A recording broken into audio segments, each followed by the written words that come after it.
What's up, fellow entrepreneurs? Today I have an exciting business opportunity exclusively for the soulless and corrupt. That's right, today we find out how to turn GOD into GDP, baby, by learning the various ways one can monetize Christianity. Because I don't know if you've realized, but the best-selling book of all time is the Bible. The holiday Americans spend the most money on is Christmas, and the cross is the only piece of jewelry that covers the two major female markets. So with just a few easy tricks, you can go from Jesus Christ, that's a lot of money, to Jesus Christ, that's a lot of money. No more excuses for being broke. But to fully understand the religious hustle, we first investigate its roots. Since, in case you haven't heard, the medieval Catholic Church was one of the wealthiest entities in all of Europe. How? Well, even though the Bible teaches us that the love of money is the root of all evil, all you had to do between the 12th and 16th century to excuse all your evils is, well, pay the church enough money. So, monetization pro tip number 1. Create a service where for just 1/4 of a floor and you can tell people, okay, God is not mad at you anymore.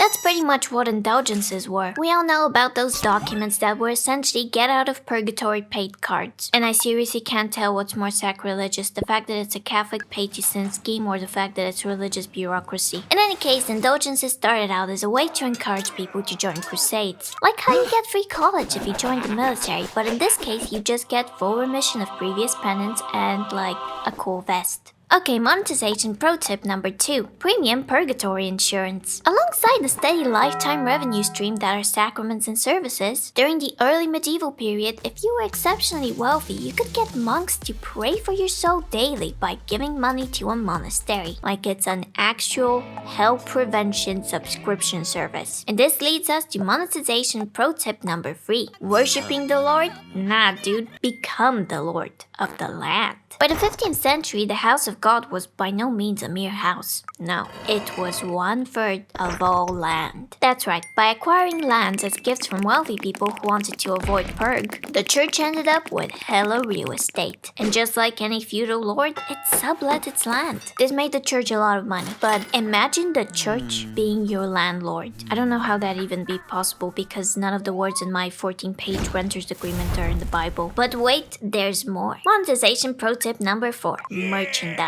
Or even better, a monopoly in merchandise for the ban of all other talismans and charms. Do you seek a connection with the divine but have no object permanence? Call today to purchase religious items like texts, icons, some dude's mummified finger, and hurry up because it's all getting banned by the Protestants. Like, soon. Quick side note, you might have noticed I keep saying the church. How exactly does the church benefit you? You're not the church. Well, you can actually pay to be the church.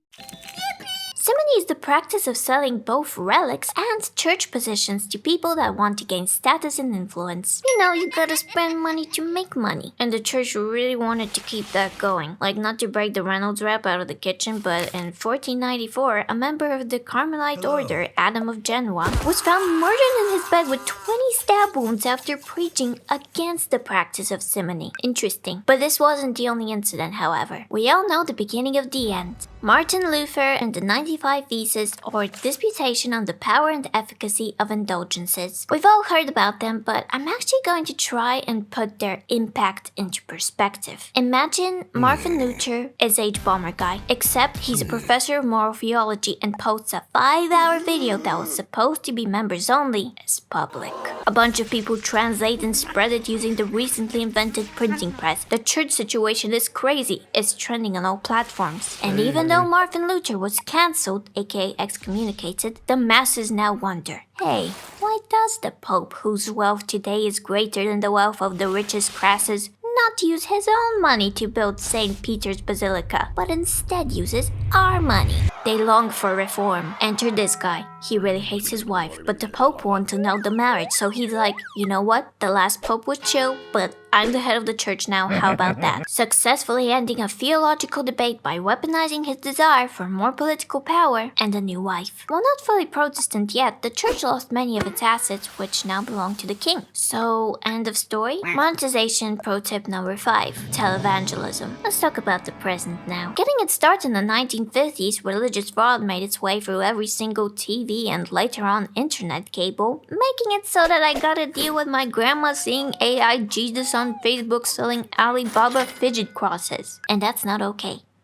Unless I can get a piece of it. A lot of the millionaire megachurch televangelists who made religion into keeping up with Jesus preach something called prosperity theology, a belief among some charismatic Christians that financial blessing and physical well-being are always the will of God for them, and giving to charitable and religious causes will increase one's material wealth, literally taking the spend money to make money to its religious extreme. So here's why I think becoming a televangelist could be a very lucrative profession, through real-life examples of how to turn being a prophet into profit.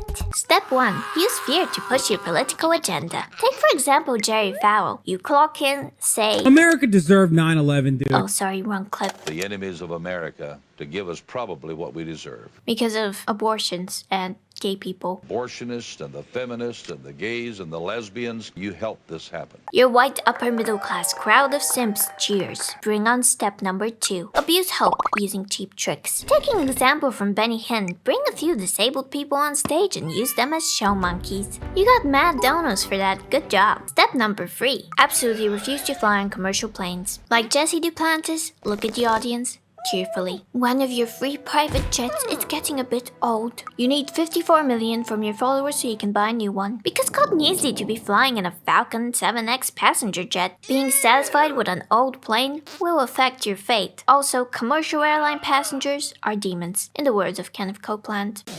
And yeah, don't worry about sounding too greedy. You're only one of 15 popular televangelists that own jets. Oh, look at that. How did you get in there? Step number 4. Denim jacket sweatshop. Get the jet donos in, promote your shitty book, and you're ready to clock out to a 14,000 square foot mansion. And similar to the Alamos family, you should have followers standing to your estate without receiving any compensation. But of course, have the most loyal followers working for free at your high-end denim jacket sweatshop. Maybe you feed them, maybe you just do meth and cheat on your wife, like this guy, several times. I called him to buy some meth, and I did not ever use it with him. Step number 5. Guilt people into donating and give them nothing in return. What's that? Somebody in chat is not donating? You can do as Oral Roberts and say, God will kill you straight up if you don't get $8 million in sacred donations by the end of the year. This guy would do great on TikTok lives. In Robert Tilton's words, poverty is the result of sin. How that results in 0 subs. $5 a month. Wrong file again? Oh my goodness, this keeps happening. And you need to make a vow of faith of $1,000. Oh, Bob, couldn't you say 25? No! You can't make a $1,000 vow of faith. I'm saying in faith. He was one of the preachers that followers paid money to so he would pray for them. Like, guys, these are 2 different people, I think. But it was discovered that he actually didn't even bother to open the letters as they were sent straight to the bank. His response was, actually, I prayed so hard, I need plastic surgery now. A lot of these guys have done this, by the way. So it seems you can pretty much just say, nuh-uh, as a defense to anything, get a few Botox injections, and then get away with doing meth and having sex with men of the night.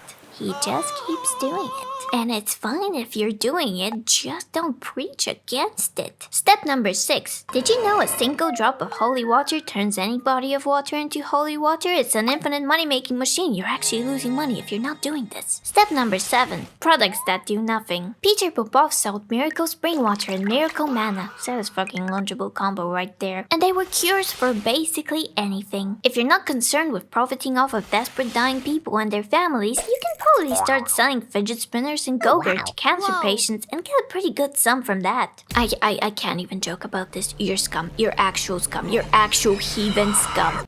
Lastly, step number 8. Very crucial. A mantra. Straight out of the Crouch family's $750 million Christian media empire. This is what you have to repeat to yourself. Ministry expense. Ministry expense. Ministry expense. Ministry expense. Repeat after me. Ministry expense. As long as it's a ministry expense, it's tax-free, baby. So yeah, whether it's Christianity or science, I don't actually know. It's easy to make money off of vulnerable people. I know it's real close to Christmas. And so I would like to address all the televangelists that aren't in hell yet. Look at who you're profiting off of. Don't look at them, baby Jesus, but you look at him.